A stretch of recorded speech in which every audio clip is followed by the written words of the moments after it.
Savoir plus is light of the world. Bonjour mes frères, bonjour mes sœurs, bonjour tout le monde de nous recevoir dans votre petit écran. Je ne sais pas quelle heure est-il maintenant. Alors, savoir plus, vous remercier parce que vous suivez beaucoup savoir plus et savoir plus est là pour vous, il est dans votre disposition. Nous avons dit toujours, savoir plus a dit, la vie est facile, mais c'est l'homme qui est difficile. Parce que quand Dieu a créé le monde, tout est facile, tout était facile. Mais c'est l'homme qui a rendu la vie difficile. Toute chose que nous voyons sur cette terre, c'est toujours difficile. Et jusqu'à présent, c'est pourquoi savoir plus est là pour vous éclaircir. Parce qu'il n'y a plus la vérité dans le monde. La vérité n'existe plus. Mais la Bible nous dit, Dieu est la vérité. Nous devons suivre la vérité. Il y a quelqu'un qui va vous parler. C'est-à-dire, nous avons notre frère, notre pasteur, apôtre, il a parlé sur la vérité. Et je sais que vous allez découvrir à propos de la vérité. La vérité, c'est quoi? La vérité, c'est qui? Il faut appeler pour comprendre et chercher la vérité. Je n'ai pas beaucoup de choses à dire, mais vous allez découvrir sur le savoir plus. Regarde. Aujourd'hui, vous revenez pour nous édifier, nous exhorter, nous bénir avec ce thème qui est la vérité. Exactement. La vérité. Alors, nous avons deux textes de base, Jean chapitre 18, du verset 37 au verset 38. On pourra également prendre Jean chapitre 4, le verset 24, que nous connaissons. D'ailleurs, ces deux passages, nous les connaissons. Nous connaissons également ce que Jésus-Christ nous dit ou nous transmet comme message à partir de ces deux histoires. Mais pourquoi parler de la vérité, pasteur Patrick? Parce qu'il est dit, si vous demeurez dans ma parole, vous connaîtrez la vérité et la vérité fera de vous des hommes libres. La vérité va vous affranchir. Il fallait que nous puissions connaître la vérité pour que nous soyons libres. Sinon, nous continuerons à demeurer esclaves. Alors ici, nous voulons parler de quelle vérité? Parce que nous vivons sur cette terre, je reste au Congo, à Kinshasa, pourquoi pas même dans notre province, où on a vu les gens aller prêcher ou aller parler vers les autres pour leur dire « Non, quittez là où vous êtes, il n'y a pas de vérité. Venez chez nous, il y a la vérité. » On parle de quelle vérité ici? Nous allons parler de la vérité biblique. Parce que, tel que les livres que nous avons donnés, on dit Jésus parlait avec Pilate. Il a dit qu'il était venu pour rendre témoignage à la vérité. Ceux qui sont de la vérité vont l'écouter. Mais le problème, c'est de savoir c'est quoi la vérité, où se trouve la vérité. Quand quelqu'un vient vous dire que non, quittez là-bas, c'est pour lui, il s'est dit, là, il y a le mensonge. C'est que lui, il a la vérité, ou il a le monopole de la vérité. Mais on doit définir c'est quoi la vérité. C'est ce que nous allons découvrir aujourd'hui. En tout cas, moi, je suis curieuse aussi parce que lorsque j'ai lisé la Bible, lorsque Pilate a posé la question à Jésus, je n'ai pas très bien compris la réponse de Jésus ou je n'ai pas vu la réponse de Jésus. Exactement. Nous sommes dans Jean chapitre 18, juste le verset 38. Alors, c'est quoi la vérité, pasteur Patrick? Est-ce qu'on peut d'abord relire d'abord ce verset-là, Jean 18, 37, 38, et puis on va voir un peu c'est quoi la vérité, parce qu'aujourd'hui, on va découvrir beaucoup de choses. Oui. Jean 18, 37. Oui. Pilate lui dit, « Tu es donc roi. »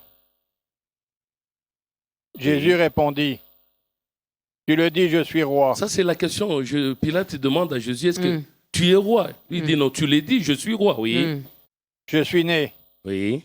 Et je suis venu dans le monde pour rendre témoignage à la vérité. Donc, la mission de Jésus sur cette terre, c'était de rendre témoignage à la vérité. Toute la mission de Jésus, c'était pour annoncer, proclamer la vérité. Oui.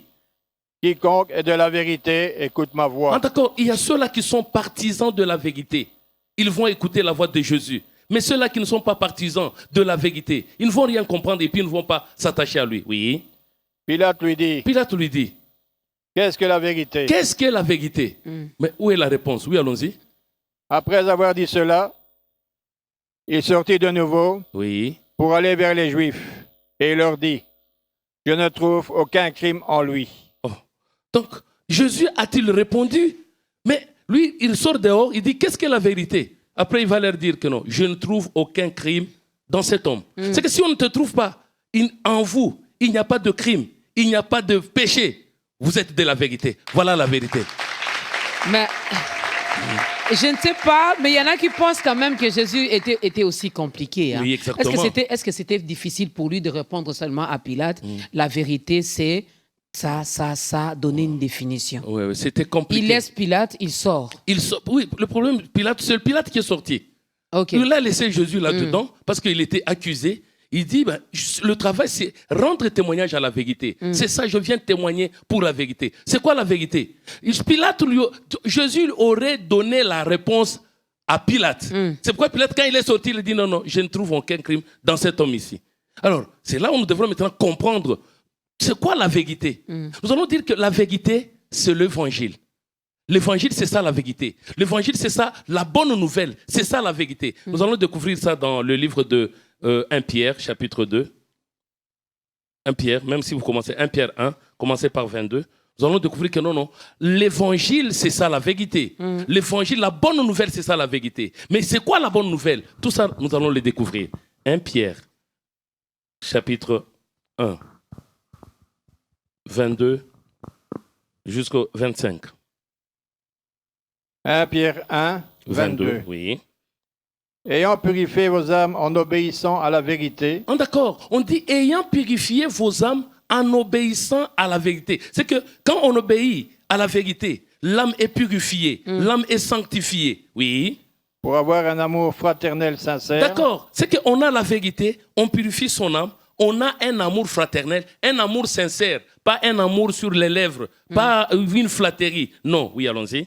Aimez-vous ardemment les uns les autres. Vous devrez vous aimer quand vous obéissez à la vérité. Nous devrons voir cet amour-là entre les uns et les autres, oui. De tout votre cœur. De tout votre cœur.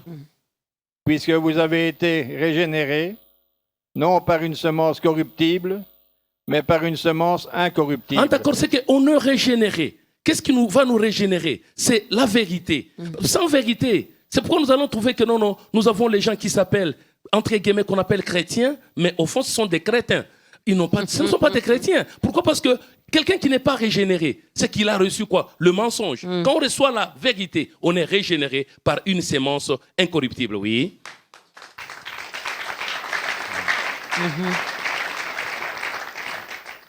Par la parole vivante et permanente de Dieu. Oui.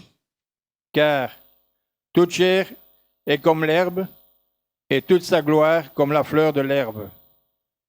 L'herbe sèche et la fleur tombe. Oui.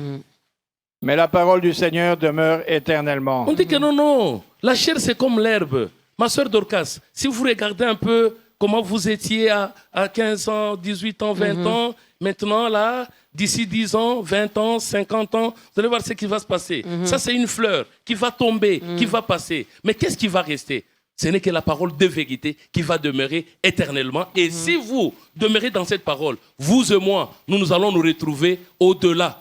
Oui.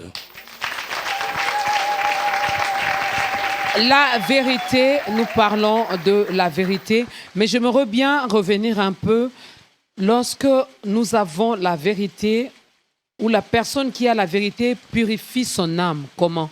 C'est la vérité qui vient purifier. Comment la vérité vient purifier?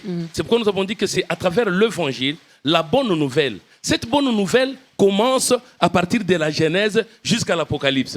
Aujourd'hui, nous allons voir, je vais vous donner un petit exemple. Quand nous lisons la Bible, nous sommes au commencement. Nous prenons la première page de la Bible. Dans la première page de la Bible, les gens pensent que non, c'est une histoire. Non, c'est l'évangile. L'évangile, nous disons, c'est une bonne nouvelle. Mais nous allons comprendre que dans la bonne nouvelle, Dieu a caché les mystères cachés. Dieu a caché certaines choses. Mais le commun des mortels, quand nous disons par exemple, on va nous lire la première page de la Bible, Genèse chapitre 1, vous allez lire 1 jusqu'au 4 seulement. Genèse 1, 1. Au commencement, Dieu créa les cieux et la terre. Au commencement, Dieu créa le ciel et la terre. La terre était informe et vide. La terre était informe et vide. Vous vous imaginez si nous définissons ce qui est informe et vide. Et vide. La terre, c'est une masse. Est-ce qu'une masse peut-elle être informe? Si on a dit qu'elle n'avait pas de forme, c'est-à-dire malforme, oui. Mais si on dit qu'elle est informe, informe, c'est-à-dire sans forme. Oui, allons-y.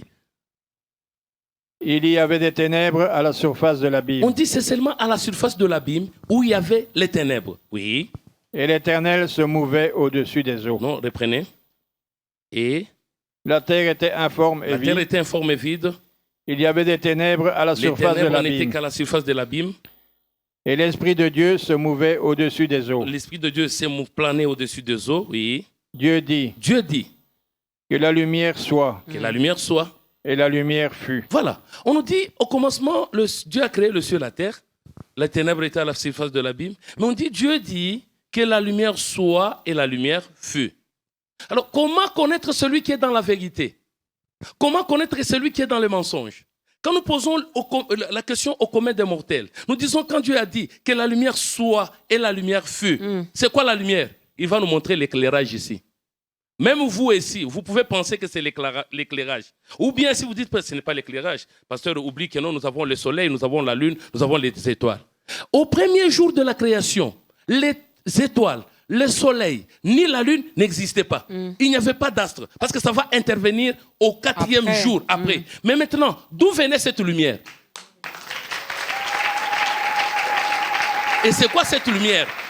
Pourquoi? Parce qu'il n'y a pas de luminaire. Alors, si quelqu'un te dit, non, non, cette lumière, il te montre cet éclairage ici. Quand on te dit, non, il n'y a pas d'astre lumineux, il n'y a pas de luminaire. Mais Dieu dit que la lumière soit et la lumière fut. Dieu va séparer la lumière d'avec les ténèbres. Avec quoi? C'est quoi les ténèbres? C'est quoi la lumière? Alors, quand nous lisons la Genèse, si vous comprenez, vous pensez que non, non, on nous parle d'un livre historique. C'est-à-dire que non, non, vous prenez la Bible comme étant un livre de géographie, d'histoire. Vous êtes dans le mensonge. Amen, amen, amen. Il faudrait maintenant que nous puissions comprendre celui qui est dans la vérité. Il doit comprendre que non, non. Quand Dieu a dit que la lumière soit, c'est quoi la lumière? Si nous comprenons c'est quoi la lumière, parce que si nous lisons les livres de Psaume 36, 10e verset, vous allez voir quelque chose de particulier. Psaume 36. Verset 10. Vous pouvez lire également chez vous à la maison, mesdames et messieurs, avec nous. Psaume, chapitre 36, le 10e verset. Psaume 36, 10. Oui. Car auprès de toi est la source de la vie. On dit auprès de toi, Seigneur, est la source de la vie. Par ta lumière, nous voyons la lumière. Il dit, par ta lumière, nous voyons la lumière. Il y a combien de lumières? Par la lumière de Dieu, nous voyons la lumière. Nous avons combien de lumières? Dans le monde ici, on dit, par ta lumière, toi, Dieu, nous voyons la lumière. Il y a combien de lumières? C'est que si quelqu'un, en lisant la Bible, il n'arrive pas à comprendre, quand Dieu a dit que la lumière soit et la lumière fut, c'est quoi la lumière? Il pense que non, nous parlons de ondes lumineuses. Non. La personne est dans le mensonge sans le savoir. Il peut beau prier, mais il n'arrivera jamais à purifier son âme. Son âme ne sera jamais régénérée. Pourquoi? Parce que il lit, ce qu'il lit, il n'arrive pas à comprendre. C'est pourquoi nous avons dit que non, non, il faudrait que nous puissions ressortir la bonne nouvelle, l'évangile qui est caché dans ce verset ici. Si nous comprenons, nous sommes bien. Quand nous allons évoluer, nous allons arriver quelque part où Dieu dit ceci. Faisons l'homme à notre image, selon notre ressemblance. Bon, cet homme-là, c'est qui? Ma sœur Dorcas peut penser que non, non, cet homme dont on a parlé, c'est elle. Mais si vous dites que vous êtes cet homme, on dit faisons l'homme à notre image. Dieu était avec qui? Parce qu'il a dit que la lumière soit et la lumière fut. Dieu va séparer la lumière d'avec les ténèbres. Arrivé à l'homme, il dit faisons l'homme à notre image et selon notre ressemblance. Bon, l'image de Dieu, c'est quelle image? Parce que déjà, moi et sœur Dorcas, on ne se ressemble pas. Si nous voyons moi, sœur Dorcas, monsieur Jean, l'évangéliste Jean, on ne se ressemble pas. Mais ce n'est pas sur le plan spirituel, ça? Bon, si vous dites que c'est sur le plan spirituel, quand Dieu a dit, au commencement, Dieu créa le ciel et la terre, c'est sur le plan spirituel ou c'est sur le plan charnel? Vous voyez un peu comment est-ce que là, nous allons voir où est la vérité, où est le mensonge.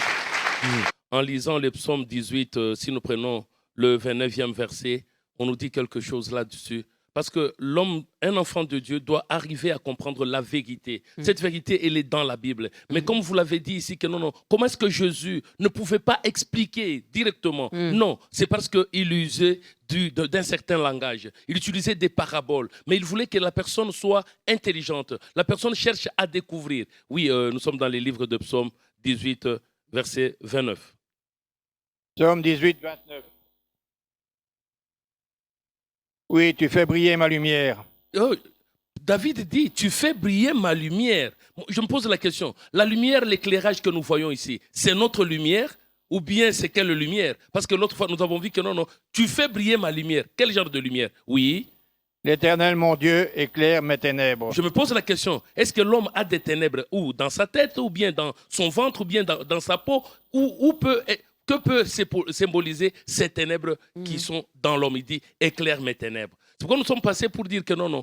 Quand nous arrivons au verset 26, s'il peut nous lire le verset 26, chapitre 1 de la Genèse, Genèse 1, 26 à 27. Genèse 1, 26 à 27. Genèse 1, 26 à 27. Nous sommes dans la création du monde. Comment est-ce que nous devrons comprendre ces choses? Comment comprendre où est la vérité, où se trouve le mensonge? Genèse 1, 26, 27. Genèse 1, 26. Oui. Puis Dieu dit, faisons l'homme à notre image. Faisons l'homme à notre image. Dieu s'adressait à qui? Il était avec qui pour dire que non, faisons. Parce qu'au départ, lui-même a créé. Il a séparé la lumière d'avec les ténèbres. Il a dit que les eaux d'en bas se rassemblent en un seul lieu. Tout ça, il était seul. Mais ici, pourquoi il dit faisons l'homme à notre image? Oui. Selon notre ressemblance. Selon notre ressemblance. Et qu'il domine sur les poissons de la mer. Que cet homme-là domine sur le poisson de la mer.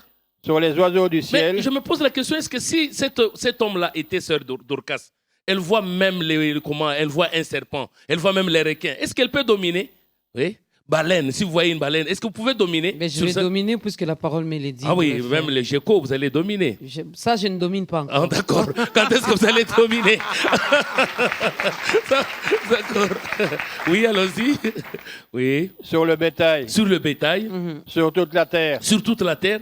Et sur tous les reptiles qui rampent sur la les terre. serpents, un serpent arrive ici, vous allez fuir. Ou bien vous allez dire sans effet, sans effet. Et puis les serpents avancent. Sans effet, il avance. Non. Alors, vous allez dire quoi? On va écraser sa tête. Vous allez écraser avec quoi? Et puis voilà. Est-ce que vous êtes sûr que vous pouvez écraser même une souris qui passe comme ça? Je pense que vous allez sursauter. Donc, quel est cet homme-là qui est à l'image et à la ressemblance de Dieu? Parce que nous disons ici déjà, entre nous ici, on ne se rassemble pas. Et je vous donne un petit exemple. Un enfant qui va naître dans une famille. Par exemple, dans toute la famille, tout le monde a un teint un peu foncé. Un petit enfant qui naît sans cheveux. Déjà, ça pose un problème. On dit il est tellement clair. On commence à demander, non, mais est-ce qu'il ne ressemble pas à son père? Bon, qui peut être le géniteur de cet enfant-là? Déjà, il y a un problème là-bas. Mais maintenant, nous, l'image de Dieu, ça peut être quoi? La ressemblance de Dieu, ça peut être quoi? Est-ce que nous nous ressemblons? C'est quoi cette image de Dieu? L'homme doit comprendre qu'il y a une vérité cachée dans les Écritures que nous sommes en train de lire. Mais là, si nous passons, nous allons voir quelque chose. Dieu, au chapitre 2, va créer un jardin d'Éden. Mais dans ce jardin d'Éden, il va former un homme. Si nous nous posons la question, l'homme que Dieu avait créé en Genèse 2, et l'homme qu'il va former en Genèse, donc dans le chapitre 2, c'est le même ou bien c'est deux personnes différentes? Parce qu'on dit faisons l'homme à notre image, selon notre ressemblance, qu'il domine. Et Dieu créa l'homme à son image, et il les créa à l'image de Dieu. Il les créa homme et la femme. Ça termine. On arrive au chapitre 2. On dit, Dieu regarde, il dit dans le chapitre 2, verset 4, nous allons voir. Genèse 2, 4. Oui. Voici les origines des cieux et de la terre. Voici les origines des cieux et de la terre. Quand ils furent créés. Quand ils furent créés. Lorsque l'Éternel Dieu fit la terre et les cieux. Quand Dieu a fait la terre et les cieux. Aucun arbuste des champs n'était encore sur la terre. Mais nous avons vu déjà au chapitre 1 que non, Dieu avait créé déjà les arbres. Mais on dit aucun arbuste n'était encore sur la terre, oui. Et aucune herbe des champs ne germait encore. Il n'y avait pas d'herbe, oui, des champs. Car l'Éternel Dieu n'avait pas fait pleuvoir sur la terre. Est-ce que pour qu'il y ait la végétation, il fallait que Dieu parle ou bien qu'il y ait de pluie? Parce qu'on nous dit que non, tout ça c'est parce qu'il n'y avait pas encore de pluie. Oui, allons-y. Oui. Et il n'y avait point d'homme pour cultiver le sol. On dit qu'il n'y avait point d'homme pour cultiver le sol. Cet homme que Dieu avait créé, il a disparu dans la nature. Où était-il? Oui. Mais une vapeur s'éleva de la terre. Une vapeur va s'élever de la terre. Et arrosa toute la surface du sol. Va arroser la surface du sol. L'Éternel Dieu forma l'homme de la poussière de la terre. Nous avons maintenant deux choses. Il y a un homme qui est créé selon l'image et la ressemblance. Mais ici, c'est un homme qui est formé de la poussière de la terre. C'est que nous avons deux personnes. Quelles sont les deux personnes? Quelle est la différence? Mais maintenant, si je me pose la question, Sœur Dorcas, est celle qui était créée ou elle est celle qui est formée? C'est cet homme qui a été créé ou bien celle qui était la personne qui était formée? Oui, allons-y. Il souffla dans ses narines Il va souffler dans ses narines, un souffle de vie, un souffle de vie. et l'homme devint une âme vivante. L'homme va devenir une âme vivante, oui. Puis l'Éternel Dieu planta un jardin en Éden. C'est alors que Dieu va planter un jardin en Éden. Voilà le problème. Aujourd'hui, si nous nous posons la question de savoir, parce que beaucoup de gens disent, ils nous parlent de la création du monde, on voit l'homme dans le jardin d'Éden. Est-ce qu'aujourd'hui nous pouvons connaître ce que peut signifier le jardin d'Éden? Où est-ce que nous pouvons localiser le jardin d'Éden? Parce qu'on dit, Dieu a fait pousser un jardin en Éden. Oui, allons-y. Du côté de On l'Orient, dit, c'est du côté de l'Orient. et il y mit l'homme qu'il avait formé. Il va mettre l'homme qu'il avait formé. L'Éternel Dieu fit pousser du sol des arbres de toute Alors espèce, que l'Éternel va faire pousser les arbres de toute espèce dans ces jardins. agréables à Il y voir avait les arbres qui étaient agréables seulement à voir. et bons à Il y a manger. les arbres qui sont bons à manger. Et l'arbre de la vie au milieu du Il y jardin, avait l'arbre de la vie au milieu du jardin. et l'arbre de la connaissance du bien et du mal. Ma sœur Dorcas, si nous commençons à nous poser la question, nous ne sommes qu'au chapitre 2 de la création, de la Bible, de la Genèse. On est au début, là, nous pouvons parler de la deuxième page de la Bible. On nous dit Dieu a fait pousser du sol des arbres de toute espèce, agréables à voir. Si nous posons la question, l'arbre agréable à voir, c'est quoi? C'est pas le rosier, ou bien c'est quoi? L'arbre de bon à manger, les gens peuvent dire non, le manguier, le pommier, ou bien l'oranger, c'est ce qu'ils peuvent dire. Maintenant, quand nous arrivons à l'arbre de vie, là, c'est quel arbre? Alors, enfin, il y a l'arbre de la connaissance du bien et du mal. C'est quel genre d'arbre? Dans le monde ici, on a déjà circulé. C'est quel genre d'arbre? Cet arbre-là était à côté de l'arbre de la vie. Bon, quand nous arrivons dans le chapitre 3, on va voir que non, il y a une histoire qui va se dessiner. Mais maintenant, avant Oui. d'arriver au chapitre 3, Ok. je me mets à la place de ceux-là qui nous regardent, je me rends compte qu'il y a un problème. Parce qu'il y a toujours des questions qui sont posées, mais qui sont sans réponse. Tout à fait. L'homme qui a été créé, quand Dieu dit « faisons l'homme à notre image », c'est l'homme, notre ressemblance. Et dans les chapitres 2, la Bible nous fait comprendre que Dieu a formé l'homme de la poussière. Et c'est ce que j'aime dans ces chapitres parce qu'il ne s'est pas limité là. Il a soufflé également dans ses narines pour dire qu'il a transmis même la vie dans cet homme-là. C'est quoi la vérité qui est là que nous devons Oui, c'est comprendre? ça le problème, c'est ça. C'est pourquoi nous disons que non, il fallait maintenant que non. Quand les gens lisent, en lisant pour eux, on dit Dieu a formé un homme. Un homme, il dit non, c'est le commun de mortel. C'est ça, il voit, c'est ça l'homme. Et on a soufflé dans les narines, il regarde le nez, Dieu a soufflé. Et puis on dit l'homme est devenu une âme vivante. Et puis bon, après, Maintenant, c'est quoi les révélations qui sont cachées selon vous? On est en train de continuer parce qu'à un moment donné, Dieu va dire ceci. Il n'est pas bon que l'homme soit seul. Dans le chapitre 1, Dieu a créé l'homme et la femme directement. Et il a créé l'homme et la femme après les animaux. Dans le chapitre 2, qu'est-ce qui se passe? Dieu va créer les animaux après la formation de l'homme. Déjà, il y a quelque chose qui cloche. Et c'est quoi cette chose-là? Oui, oui. Parce que nous devons aider. On n'arrivera pas, malheureusement, c'est la télé, les temps est chronométré. Oui, chronométré. Donc, on n'arrivera pas vraiment à quitter, aller d'un chapitre à un l'autre. autre, oui, oui. On ne pourra pas parce qu'il y a encore des choses à dire. Exactement. Voilà. Alors, maintenant, les révélations qui sont là, Oui, c'est ça. la vérité, je ne vais pas dire où les vérités qui sont cachées déjà dans les deux passages que nous avons lus ici, fait. selon les pasteurs Patrick. Oui. C'est quoi Oui. la vérité que les enfants de Dieu doivent comprendre? Oui, c'est ça. Vous voyez, nous avons commencé d'abord par parler de la lumière. Tout doit commencer par la lumière. Je pense bien que si nous définissons d'abord ce qu'est la lumière, ça va nous aider. Quand Dieu a dit que la lumière soit, cette lumière était où exactement? On va définir ça comme ça va nous aider. Luc chapitre 11, verset 35. Et puis, ça peut nous aider maintenant à comprendre que non, Dieu ne nous parle pas de la nature, mais Dieu nous parle de quelque chose. Et nous allons voir quelle est la révélation cachée dans ces choses. Luc chapitre 11, 35. Luc 11, 35. Oui.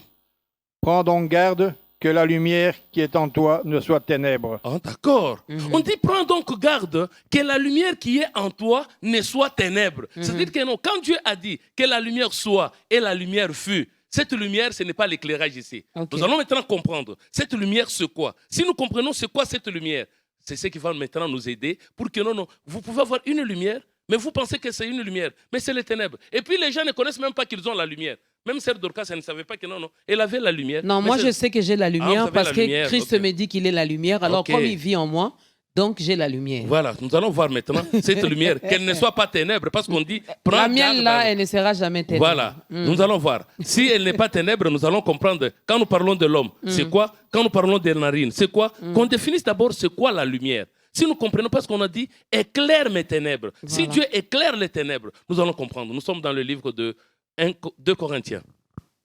2 Corinthiens 4. Car Dieu qui a dit, Le Dieu là qui a parlé au commencement, la lumière brillera du sein des ténèbres, la lumière doit briller du sein de ces ténèbres.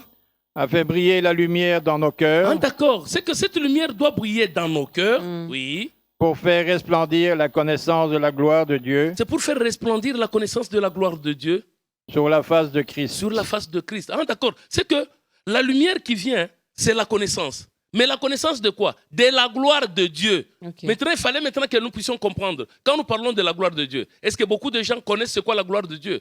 Beaucoup de gens ne connaissent pas. Parce que si nous connaissons que non, la lumière, c'est la révélation. La révélation de quoi? De la gloire de Dieu. Proverbe 25, deuxième verset. Proverbe 25, 2. Oui. La gloire de Dieu, La gloire de Dieu. c'est de cacher les choses. Ah, d'accord. La gloire de Dieu, c'est de cacher les choses, oui. La gloire des rois, c'est de sonder les Ah, choses. d'accord, c'est que l'homme aura la lumière si on lui donne la révélation de ce que Dieu a caché. C'est que les Écritures telles que nous les lisons ici, si vous arrivez à comprendre qu'il y a une révélation cachée, on vous révèle, là vous êtes dans la gloire du Seigneur. Ok. C'est pourquoi nous... Ok.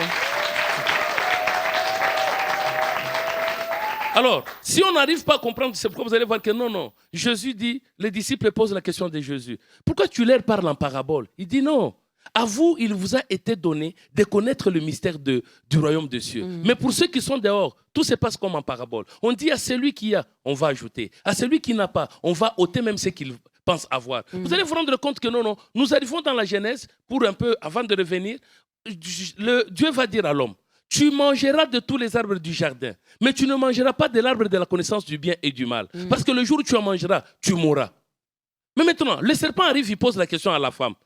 Est-ce que Dieu a-t-il réellement dit, vous n'allez pas manger de tous les arbres du jardin? Le serpent dit, non, nous mangeons de tous les arbres du jardin, mais sauf l'arbre qui est au milieu du jardin. Dieu a dit, le jour où vous allez en manger, vous allez mourir. Le serpent dit, mais non. Dieu sait très bien que le jour où vous allez en manger, vos yeux s'ouvriront. Vous serez comme de Dieu, connaissant le bien et le mal. Maintenant, nous pouvons nous poser la question, puisque nous sommes dans la vérité. Dieu a dit, vous mangez, vous mourrez. Le serpent dit, vous mangez, vous ne mourrez pas. Quand l'homme a mangé et la femme, sont-ils morts, oui ou non? Ça, nous allons nous poser la question. Ben pour ceux peut-être qui ne méditent pas, auront peut-être du mal à répondre, mais Oui. pour ceux qui méditent comprendront qu'aussi ils étaient morts. Ils étaient morts. Parce que là, on ne parle pas non plus de la mort physique. Oui, mais on a dit les yeux se sont ouverts.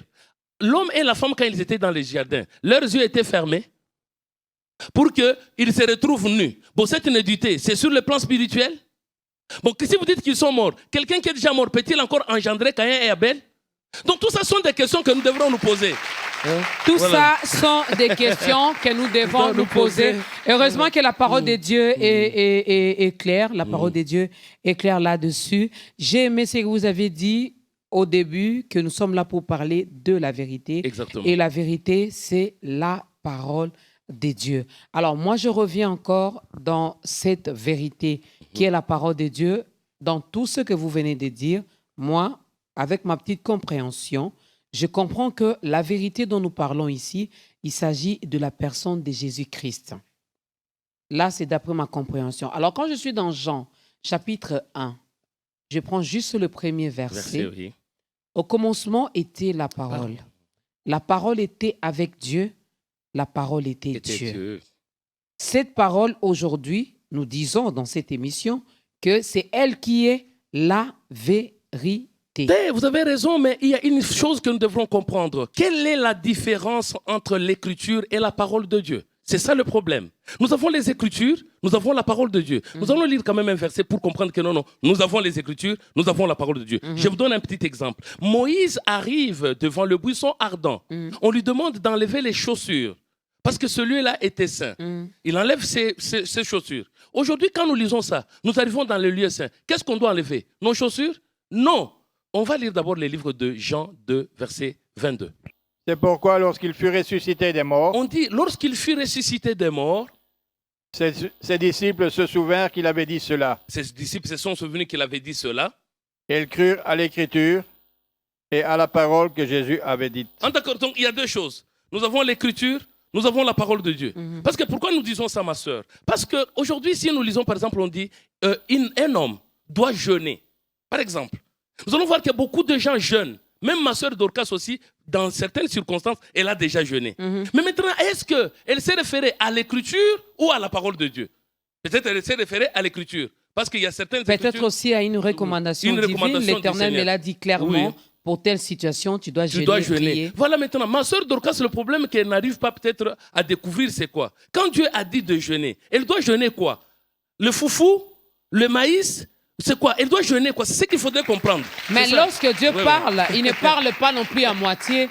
Quand il vous donne une recommandation, oui. Ce n'est pas un homme pour faire des choses à moitié. Donc quand il vous dit, Pasteur Patrick, allez parler à mes enfants, allez leur parler de telle ou telle chose, il vous donne le détail. Exactement, c'est ce que je suis en train de dire. Que le problème, c'est d'arriver d'abord à comprendre les langages de Dieu. Et quel est le rôle du Saint-Esprit dans tout ça? Exactement, le rôle du Saint-Esprit, c'est de nous éclairer. Je reviens un peu sur un sujet, par exemple, comme par exemple le jeûne. Nous allons prendre un exemple. Alors tout à l'heure, j'ai posé la question de savoir le rôle du Saint-Esprit finalement dans tout ça. Oui, on était en train de dire ceci parce que le rôle du Saint-Esprit, c'est de nous aider à comprendre d'abord. Qu'est-ce qui est écrit? Voilà, pour ressortir la parole de Dieu. Alors, on a donné l'exemple sur le jeûne. Beaucoup de gens pensent que non, le jeûne, c'est s'abstenir de ce qui est mangé, c'est-à-dire ce qui est visible, ce que nous mettons dans notre estomac. Mais ils ne lisent pas bien la Bible. Quand nous prenons l'exemple de Luc chapitre 5, nous commençons par le verset 33 à 35. Nous allons voir que beaucoup de gens,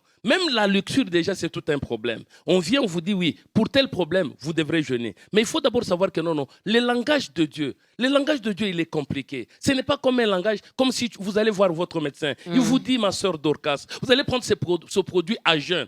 Mais Dieu, il a son langage. Dieu a sa pensée. Oui, allons-y. Luc chapitre 5, 33. Les disciples de Jean comme ceux des pharisiens. Les disciples de Jean-Baptiste comme ceux des pharisiens. Jeûnent fréquemment et font des prières. Ils jeûnent fréquemment. Les disciples des pharisiens, les disciples de Jean-Baptiste jeûnent fréquemment et font des prières. Oui. Tandis que les tiens mangent et boivent. Oh. Bon, les disciples de Jésus, eux ne jeûnaient pas. Et leur travail, c'est de manger et de boire. Mais les disciples des pharisiens, eux jeûnent. Les disciples de Jean-Baptiste, ils font les jeûnes et des prières. Et puis, maintenant, qu'est-ce que Jésus a dit? Oui. Il leur répondit. Il leur répondit. Pouvez-vous faire jeûner les amis de l'époux pendant que l'époux est avec eux? Bon, si sœur Dorcas est avec l'époux, est-ce qu'on peut te faire souffrir pendant que tu es avec l'époux?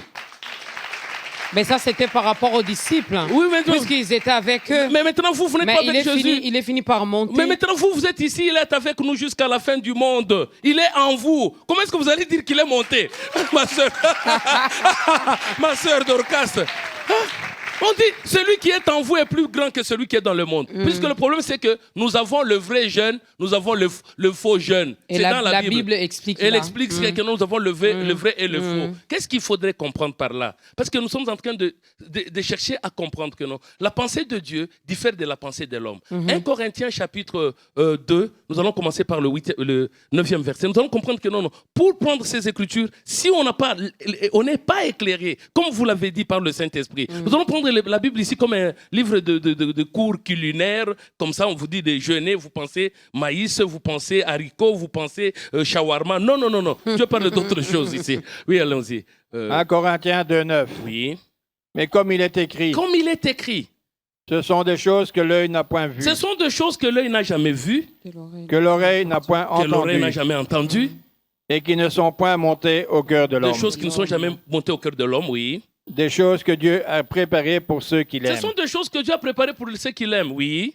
Dieu nous les a révélées par l'Esprit. Ah, Dieu nous les a révélées par l'Esprit. Pourquoi? Oui. Car l'Esprit sonde tout. L'Esprit sonde tout. Même les profondeurs de Dieu. Même les profondeurs de Dieu, oui. Qui donc parmi les hommes? Qui donc parmi les hommes? Connaît les choses de l'homme. Connaît les choses de l'homme. si ce n'est l'esprit de l'homme qui est en lui. Non, l'esprit de l'homme, quand on dit par exemple jeûner, pour l'homme, il voit déjà ce qui est matériel. Voilà. Ça, c'est pour l'homme. Or, l'Éternel ne voit pas comme un homme. Maintenant, quand on vous dira par exemple, non, il faut appliquer l'onction, l'homme va voir quoi? Il voit l'huile matérielle. C'est ça la pensée de l'homme. Oui, continue. Oui.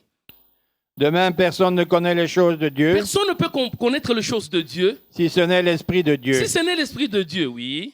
Or nous Nous n'avons pas reçu l'esprit du monde, non, il y a des gens qui reçoivent l'esprit du monde, mais ils sont dans des églises avec un esprit du monde. Quand on va dire jeûner, il dit non, pour être dans la présence du Seigneur, je m'abstiens de faire ceci. Non, Dieu, il va nous demander s'il faut s'abstenir. Qu'est-ce qui nous met? Qu'est-ce qui fait que nous soyons séparés de Dieu? Ce n'est pas le manger, ni le boire, parce qu'on dit le manger n'est pas manger. Ce n'est pas un aliment qui peut nous rapprocher de Dieu, ni nous séparer de Dieu. Si nous en mangeons, nous n'en mangeons pas. On n'a rien de plus, ni rien de moins. Mais il faudrait savoir, quand Dieu va parler du jeûne, il parle de quoi? Oui, allez-y, terminez. Oui. mais l'esprit qui vient de Dieu, L'esprit qui vient de Dieu, afin que nous connaissions les choses que Dieu nous a données par sa c'est pour grâce. connaître les choses que Dieu nous a données par sa grâce, oui. Et nous en parlons non avec des discours qu'enseigne la sagesse humaine, On va en parler. Non avec un discours qu'enseigne la sagesse humaine, mais avec ceux qu'enseigne l'esprit, avec ce qu'enseigne l'esprit. employant un langage spirituel pour les choses spirituelles. Ah, d'accord, c'est que nous allons employer un langage spirituel pour les hommes spirituels. Si ma soeur est spirituelle, quand Dieu dit tu vas faire ceci, oui, dans un niveau peut-être de l'écodime, quand on dit jeûner, on doit montrer aux enfants. Mais quand vous devenez mature, vous devenez un Quand homme vous spirituel, grandissez, quand oui. vous grandissez dans la foi, il faut comprendre que non, l'homme a le dehors, l'homme a aussi le dedans. Le dedans, ce n'est pas l'estomac, non, c'est l'esprit. Le dedans, ce n'est pas sa bouche, non, c'est l'esprit. L'homme est esprit, voilà pourquoi la Bible pouvait même dire, ou la Bible nous dit en réalité dans l'homme, C'est c'est l'esprit. l'esprit. Et comme l'homme de Dieu l'a dit, la Bible le dit aussi, les pensées de Dieu ne sont pas nos pensées à nous. Alors nous devons apprendre finalement à bien écouter le Saint-Esprit. Exactement, c'est pourquoi maintenant, quand nous allons, parce que nous devrons comprendre, vous avez posé une bonne question au début, mais nous allons répondre à cette question aujourd'hui. Quand nous lisons la Bible, pour faire sortir ce que nous appelons la vérité, comment est-ce que nous devrons comprendre la Bible? C'est là le problème. Beaucoup de gens, quand ils lisent la Bible, on dit par exemple, il faut bâtir pour le Seigneur sa maison. On prend le brick, on bâtit. Si on dit par exemple que non, la femme doit porter par exemple le voile, la femme va au marché, il cherche un mouchoir, il le met sur la tête. Peut-être, mais quand vous êtes en train de vous laver, est-ce que vous aurez toujours votre mouchoir, vous mettez comme ça? Non, Quand là, l'homme de- là, je suis seule dans Oui, ma vous salle êtes de seul. bain, donc je n'ai pas Maintenant, si besoin de peut-être mettre. l'homme de Dieu vous Mais retrouve, quand je sors et que je dois me mettre devant les gens, là, je oui, mets vous le... mettez le mouchoir comme si l'apparence là, ça a quelque chose avec Dieu. Votre mouchoir de tête, là, quand vous mettez ça, Dieu est mécontent. Pourquoi ma fille, je n'ai pas vu les cheveux bien Oh, c'est lui qui nous a défrisés. donné ses cheveux Oui, bien ici. défrisés de Maman Dorcas, comme vous l'êtes là, jolie aujourd'hui avec Naturel. ses cheveux naturels là. Alors vous allez dire que non. Vraiment. Il faut mettre au-dessus. Non. Il fallait que les gens comprennent une chose. Quand nous lisons la Bible, vous allez voir que dans 2 Corinthiens, chapitre 3, on va commencer par le verset 14. Vous allez comprendre que non, ma soeur Dorcas, il y a des gens jusqu'à aujourd'hui qui portent le voile. Mais ce voile est où? C'est ce que nous allons découvrir. 2 Corinthiens 3, commencez par le 14e verset. Là, c'est l'apôtre Paul qui parle. Hein. Oui, exactement. 2 Corinthiens 3,14. Oui. Mais ils sont devenus durs d'entendement, Ils sont devenus durs d'entendement. Oui. car jusqu'à ce jour, Jusqu'à ces jours. le même voile demeure quand ils font la lecture. Oh, d'accord. Le voile, on dit qu'il y a un voile qui empêche aux gens de bien comprendre la sagesse de Dieu. Ils sont limités. Il y a un voile sur le cœur. C'est pourquoi les gens lisent, mais ils sont voilés. Oui, allons-y. Oui. Quand ils font la lecture de l'Ancien Quand Testament, on fait la lecture de l'Ancien Testament, ils ne se lèvent pas, ils ne s'élèvent pas. parce que c'est en Christ qu'ils disparaissent. Oui, c'est en Christ que ça doit disparaître, oui. Jusqu'à ce jour, Jusqu'à ce jour.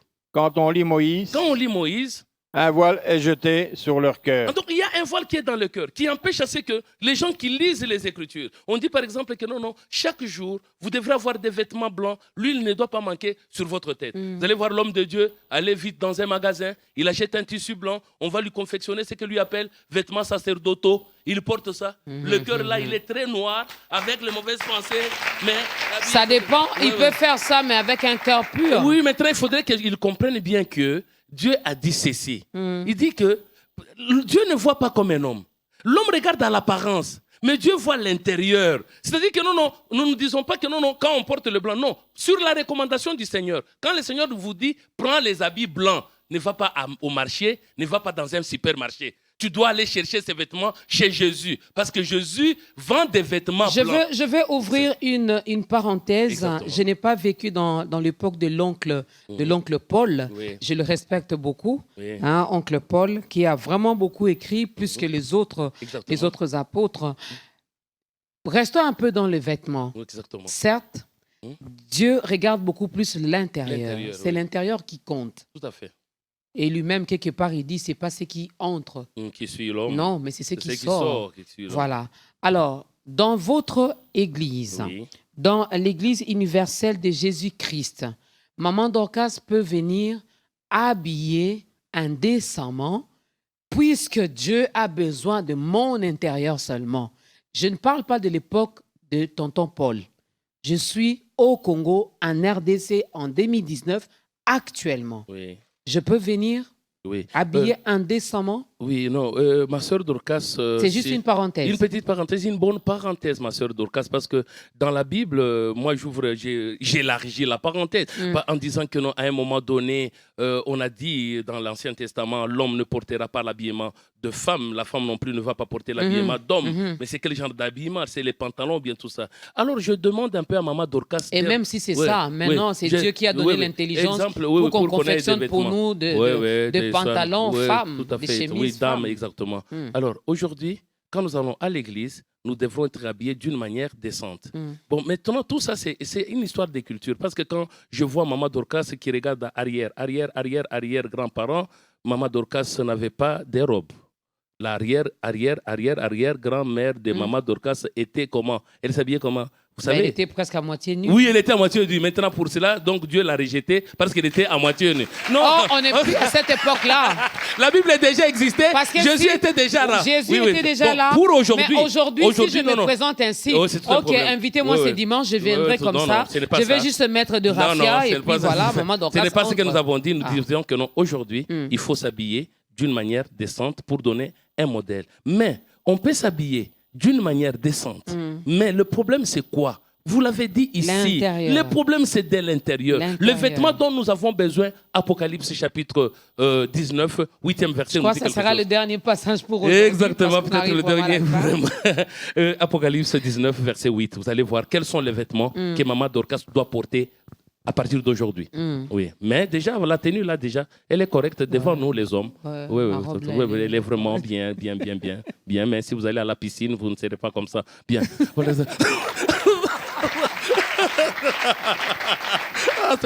Apocalypse 19, 8. Apocalypse 19. 8e verset. Apocalypse 19, 8. Okay. Il lui a été donné de se revêtir de fin lin. Il lui a été donné de se revêtir de fin lin. Éclatant. Pur.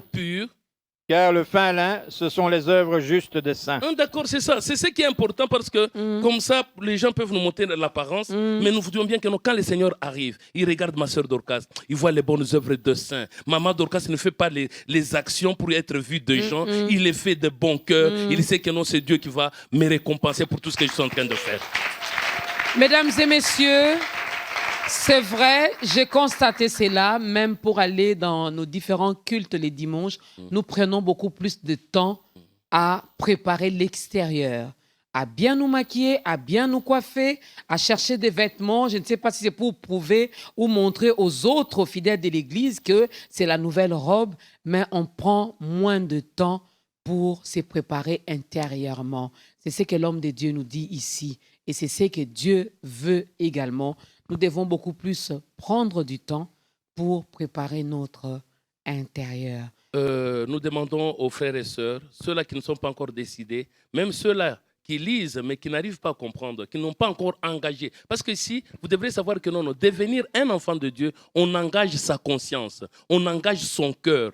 C'est pourquoi Jésus a dit, non, vous devrez l'aimer de tout votre cœur, de toute votre pensée et de toute votre force. Ce qu'il y a dans les Écritures, tu sais quoi? Vous pouvez lire l'Écriture, mais il faudrait que vous soyez accompagné par un homme qui est éclairé. Même sur, on a dit Philippe qui avait croisé l'énigme éthiopien. L'énigme éthiopien lisait la Bible. Il revenait de Jérusalem. Jérusalem. Il revenait de l'adoration, mais il n'arrivait pas à comprendre. Quand Philippe est allé, il est monté sur le char, il a commencé à lui expliquer, selon l'esprit, la pensée de Dieu qui est cachée, pour que l'homme arrive à se convertir, l'homme arrive à être régénéré. Parce que ici, même la sœur Dorcas l'a dit après les cantiques, il a dit non, n'ayons pas peur de ceux-là qui vont détruire le corps, ceux-là qui peuvent nous maltraiter, mais il faut avoir peur du Seigneur. Bien-aimé dans le Seigneur, aujourd'hui, vous pouvez vivre dans l'opulence, dans la jouissance, mais il faut penser qu'un jour, vous allez quitter cette terre. Et en quittant la terre, vous devrez rendre compte votre passage sur cette terre. Est-ce que vous étiez chrétien? Vous étiez enfant de Dieu? Vous étiez renouvelé? Vous étiez transformé? C'est pourquoi nous vous appelons à venir à la véritable parole de Dieu qui va vous régénérer, qui va vous transformer pour avoir accès au royaume céleste.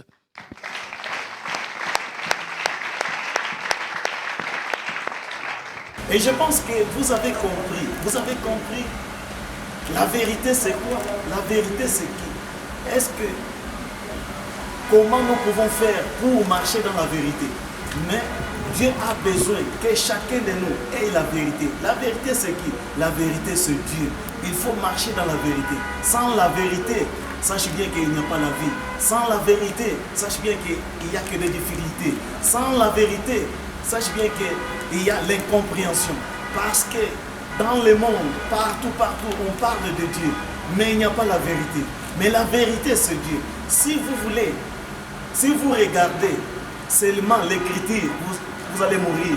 Mais si vous regardez la parole de Dieu, sachez bien que vous aurez la vérité. Vous allez tenir la vérité. Parce que la Bible nous dit, l'écriture tue, mais l'esprit vivifie. Alors, savoir plus est là pour vous. Is light of the world. Savoir plus.